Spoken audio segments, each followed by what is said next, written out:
Hello everybody, this is Gary Williams. Welcome to Cabaret Secrets. Today's guest does so many things so very well that it's sort of hard to reduce a talent to a little soundbite. She's a choreographer, comedienne, mistress of ceremonies, a songwriter and a singer.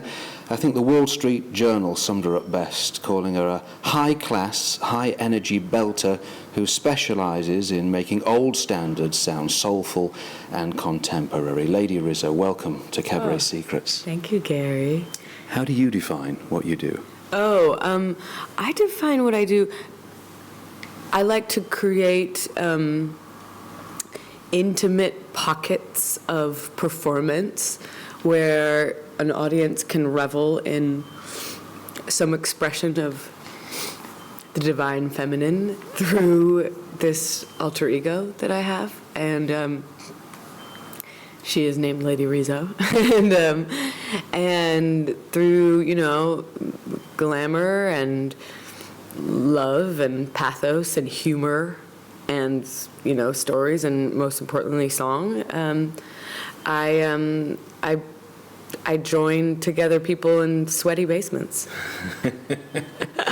You have a great voice, but what struck me most of all, the real magic about your show, and it's the best thing that I've seen for years, was the storytelling aspect. You took us on a real journey. How important is that? I mean, in your shows, and was that sort of an unusual show? Yeah, I haven't had a show before that's been one major arc, and I've wanted to, but I was kind of confused about, because it's really important, authenticity is really important to me, and so in this work, I'm ready to go down a rabbit hole of other pretending, in other theatrical ventures. But in this work, it's most important for me to acknowledge that we are in this room together. This is in real time. Like, this is real life. This is happening right now. And so for me to tell stories that aren't true sits strangely. And I I guess I needed to trust that I could be incredibly vulnerable with stories that were even painful for me to tell, to have one big arc. Before I still think that, like, I've loved my shows before and they've been well received, but they haven't been one kind of overarching story that is so connected and flowing. And inherently, strangely enough, this is my most kind of cabaret show. Before, it's kind of been concerts with stories that are connected to songs, but I had a formula, basically, and I'm not afraid to tell my formula. It's like I would, introduce myself with a big song, and then I would tell the audience what the rules were as far as interaction, basically, and the whole goal is to get them like further inside of me and trust me. So then then I do a song that I have a bit that has a lot of humor in it, a lot of physical humor, and then it's also kind of seductive and sensual. And then I would do a song that had a lot of kind of depth, raw emotion, and rage, and then I would have a break where I'd have an audience member come up on stage and help me change, and then I would usually ask them how they lost their virginity, and which is a great story because people always have an answer, and and then so and then from that I would flow to the end, and basically the end is the kind of like connecting everybody and inspiring everyone to follow their dreams in a way that's not cheesy. Then this one, it's because a lot of those elements were there, weren't they, in the show that you did in Edinburgh, but so you sort of have the similar elements, but with this through line. Yes. So it's really like an evolution of my work, which is exciting, I'm already like, oh God, no, what do I do next to evolve again? It's like this constant thing of like, how do you push yourself? And my path as an artist has been heading towards things that frighten me, and then gathering a lot of feedback by those that I trust, and and pulling that in, and then hitting it against the wall with something that it scares me, And I've done that in different steps with writing my own songs, with performing just solo, because I used to have dancing girls, and it used to be like really paranoid. I was very paranoid about holding an audience. I thought it was the ultimate. I just thought it was too much to ask that I could hold an audience for an hour or 2 hours just by myself without some other diversions. But I can, and I love to do it now. I don't need special guests. I don't even need a band now. I just have one amazing musician. Yeah. And that's another, it's like slowly taking off training wheels. I used to do shows with like 20 people. Now there's just 2 people on stage. So it's good. It's going towards what I guess my manifesto of intimacy. It's like, okay, how intimate can we get? I'm telling you things that I'm still feel raw about, and there's only 2 people on stage. How do you juxtapose the sort of diva image that you have, and you look incredible on stage? And obviously, there's an image that you're creating, this character, this alter ego, Lady Rizo. But at the same time, this raw honesty. It seems an odd, because there's some subterfuge as well as deep honesty. Yeah, and I am playing an exaggerated version of myself. But sometimes I think the way into kind of being brave enough to share really deep things is to have that kind of larger than life portal. Like I step into the shoes of something that's bigger than me, and then it's almost, it's almost deeply spiritual to step into not an icon, but what's the word when an archetype.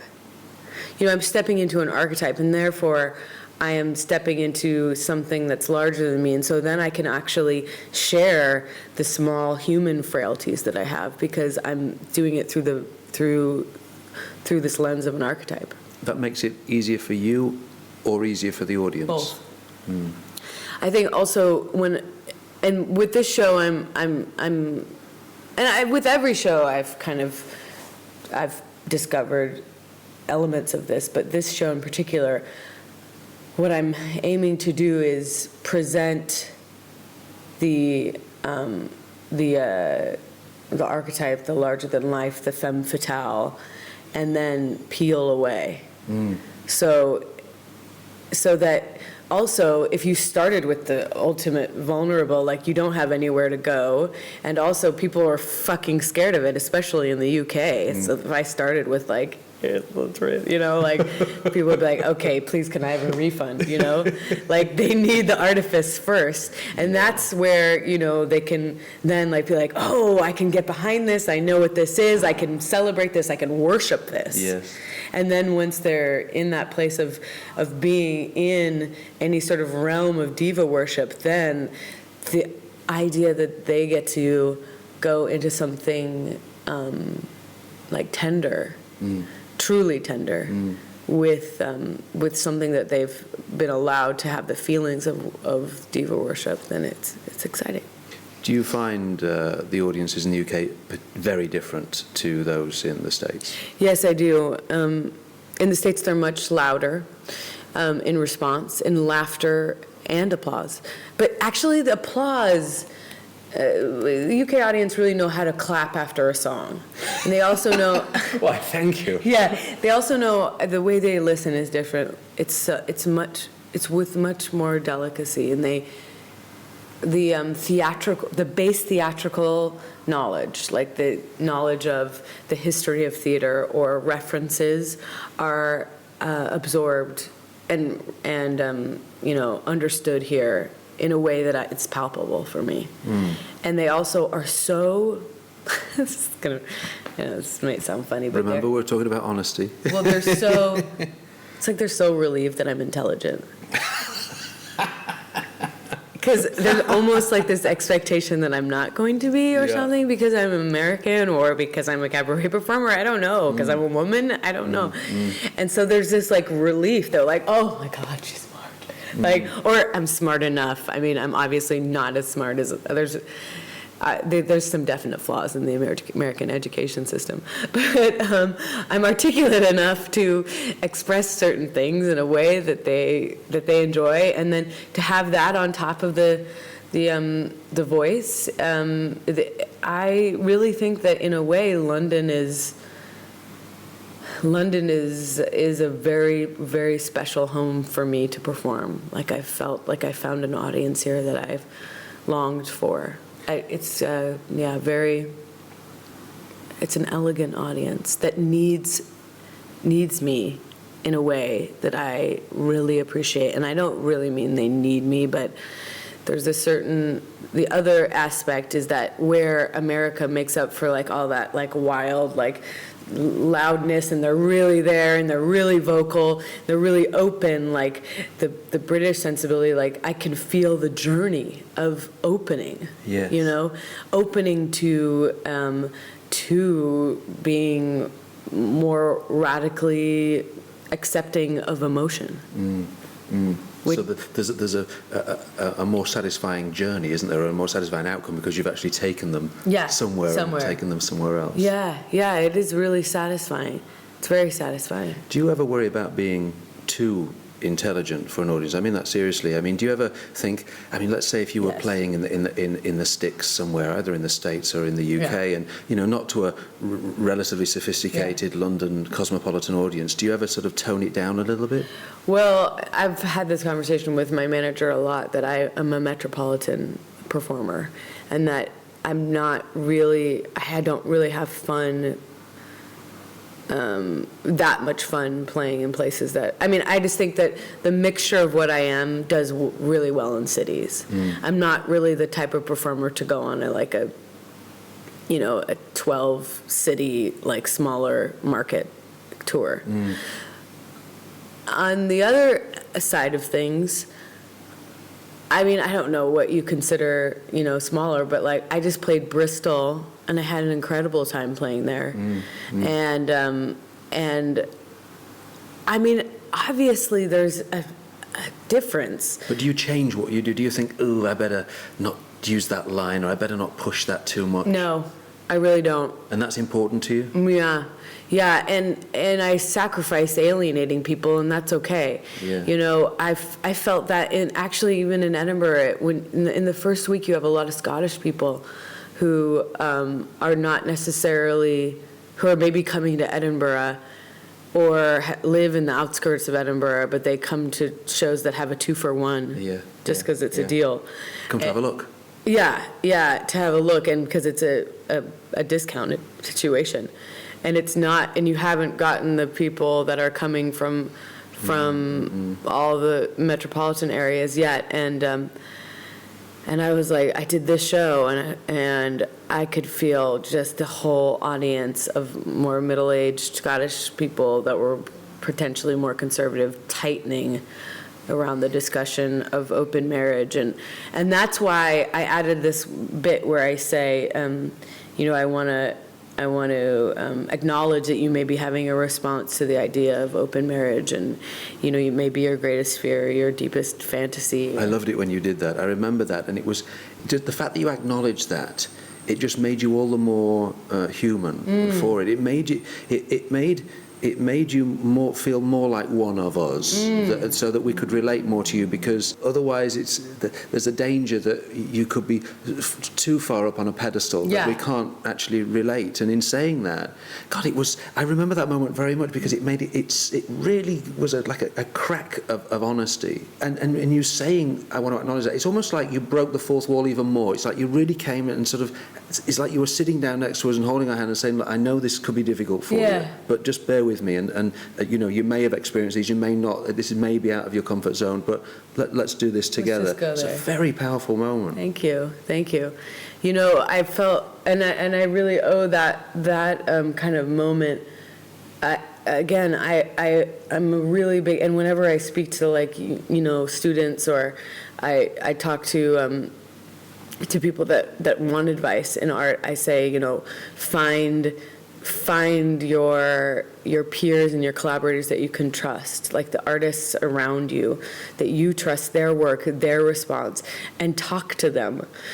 find who your trusted, wherever you are. I mean, they'll change, but find who your trusted peers and artists are, and use them as resources, talk it over with things, and then, take all the information they give you, and then go deep into what your instincts are, but coupling that feedback with the things that scare you.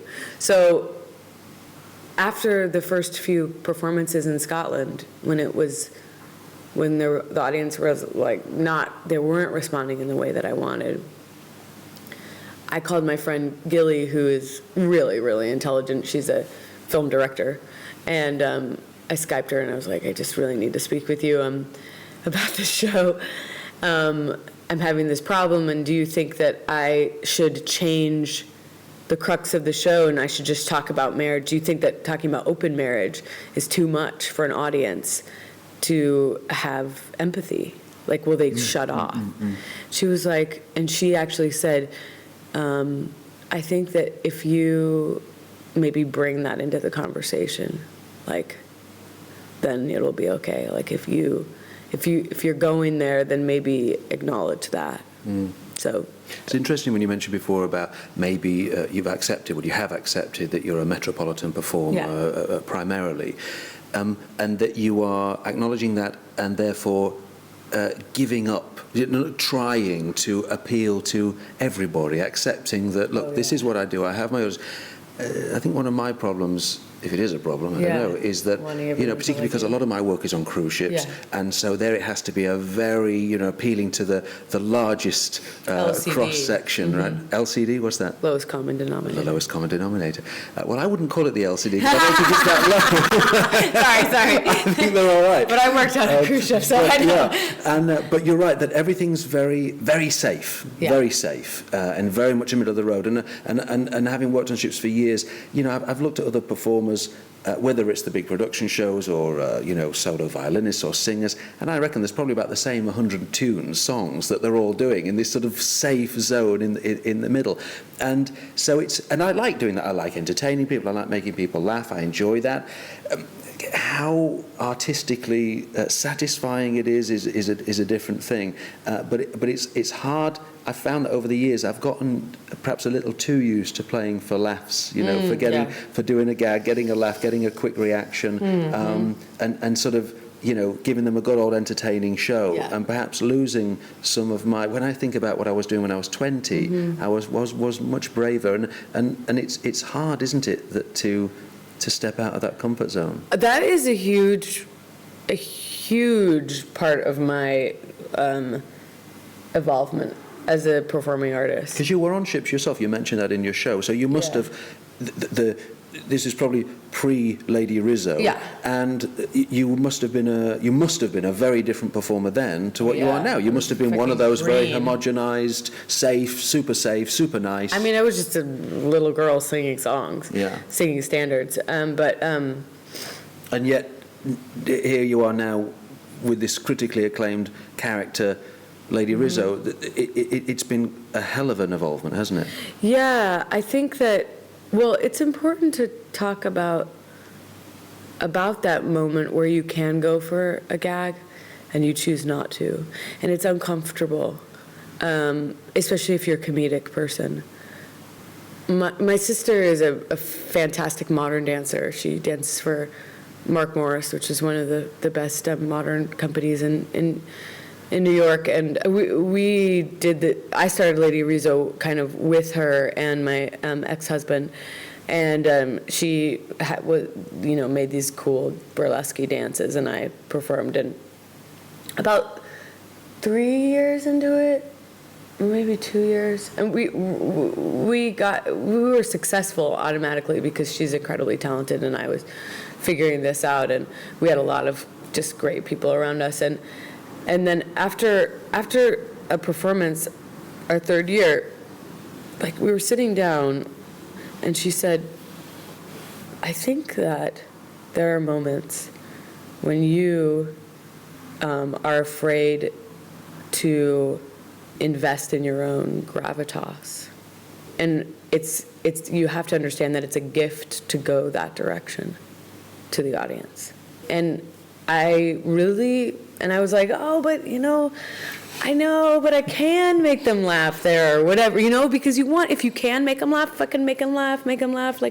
Sorry, you could edit out that word, but yeah, I really heard that, and then started in my own performances becoming aware of the moments where I could go for a laugh.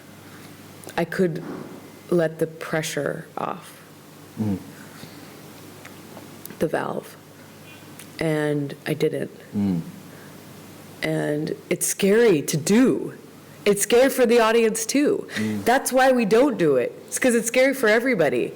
But the payoff is greater. Because it's good to force people into those sorts of feelings.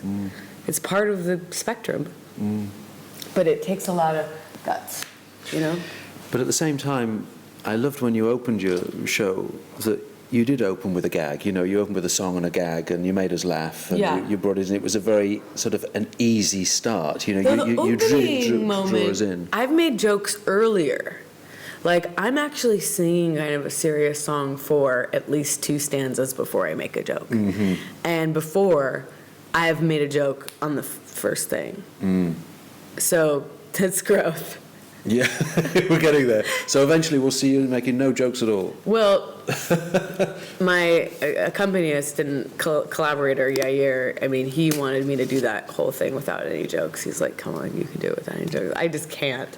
I think it's better with the jokes, though, because you need the light and shade, right? You need that. Yeah. It's making people laugh. It relaxes people, particularly at the beginning. It relaxes people. And as you say, it helps you create a forum where you can deliver this quite tricky subject matter more effectively. Yeah, I do. I'm, as much as I would like to be all really deep and dark and witchy the whole way through, I'm not Kate Bush. I think better for it. I love this quote from the New York Times. They said, even the fiercest performers can have the kindest hearts. And that was interesting because you have this great diva image, and we expect our divas to be bitches. Yeah. And you're not a bitch. You do have a heart. There's a lot of love on stage. Oh, you can feel that. I'm glad. Oh, very much. Yeah, I loved that. I loved that whole review. It was like, oh my God, he got exactly. It's just so nice to have a journalist get exactly what you've been trying to do in your hometown, Yeah. But I am a hippie at heart. I was raised by hippies, and I feel a lot of. But beyond that, the reason I do this is because I feel love for an audience. I feel love for humanity in general, but what I was luckily, I think, gifted in this universe is the ability to,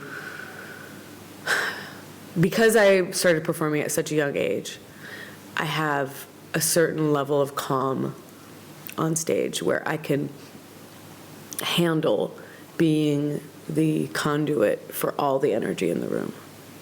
And a prism of really the collective. And what's important to me is to be that reflection. Of course, I love the applause and the adoration of me, but really what I do feel is a connection. When I'm really, really in the flow, I feel a direct prismatic connection with the whole audience, and I feel what my service in that moment is to just be the spoke, the center that all the spokes are coming into, and that is an experience that everyone is having, and that is the power of live entertainment, is that in all our hectic lives where we're in our own bubbles walking down the street and in our phones or in our own bizarre worlds, or even in a restaurant where you've got your table, this is a moment where and we don't have moments where we're experiencing this on a more spiritual level because churches are less common, and so we don't have this kind of reverence of a moment where we're in silence or relative silence with a group of people focused on one idea and someone just has to be the leader for that idea. And that's what it is. It's like I'm leading everyone through certain ideas, and I'm doing it through the medium of song, of presenting the divine feminine, of glamour. There's a lot of power to glamour. And last night I said, I think I will continue saying this, is like, I have one wish for this year, and that is that straight men understand the power of glamour. Because I do think that in a certain way that women and gay men understand kind of the divine aspect of adornment, and that we're not too afraid to go into that level. I mean, actually, London straight men are there's some dandies out there that understand adornment, and I am really impressed walking in the streets sometimes seeing men here. But to push away any adornment is you're losing out on a whole side of kind of how do we have to enjoy certain parts of life, and this is an expression of it. It's been so good talking to you today. Thank you for joining us on Cabaret Secrets. Thank you so much, Gary. Thank you for listening to this Cabaret Secrets podcast. If you've got any comments or questions, please visit cabaretsecrets.com, where you'll also find details of the Cabaret Secrets book, an indispensable guide on how to create your own show, travel the world, and get paid to do what you love.